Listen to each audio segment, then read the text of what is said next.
Selleks, et luua pealkiri, tuleb alustada sellest, et tuleb tekitada tühi leht sissejuhatuse lehe ja tiitellehe vahele. Mina kasutan selleks Ctrl-Enter graafi kombinatsiooni.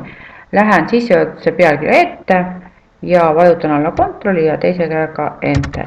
Nii, see tühi leht on tekkinud siia. Selleks, et üldse saaks pealkirja luua, peavad olema teil pealkirjad vormindatud heading stiilis siit ülevalt styles aknast. Aga selleks, et nüüd tagada see, et sisukord iseennast ei näitaks, tuleb siis alati kontrollida, et sisukorra pealkiri oleks normal stiilis. Ja praegu ma siis kontrollin üle, et oleks normal stiilis. Sisestan pealkirja suurtähtedeks. Ja käsitsi muudan ta samasuguseks, nagu peab heading 1 pealkirja stiili välja nägema. Meie juhendi järgi on see 14 ja bold. Nüüd võingi alustada siis selle tabeli lisamist, selle sisukorra tabeli lisamist. Selleks lähen 4.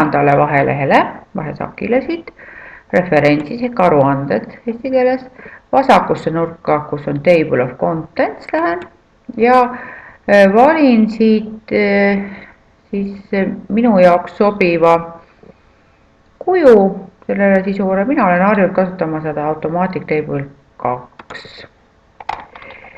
Nüüd selle inglisekeelse pealkirja ma kustutan ära.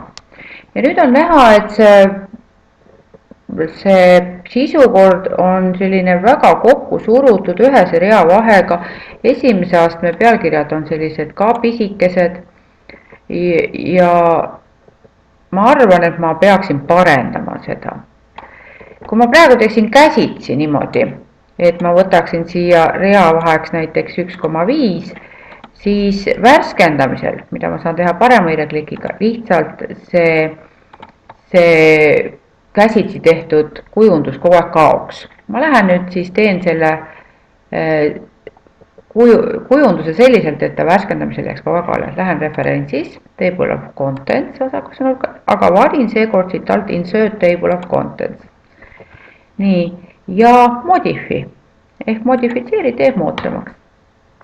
Ma näen, doc 1 on pealkirja esimene tase, modify, ja ma ütlen talle, et format font, et esimese astme pealkirjad anname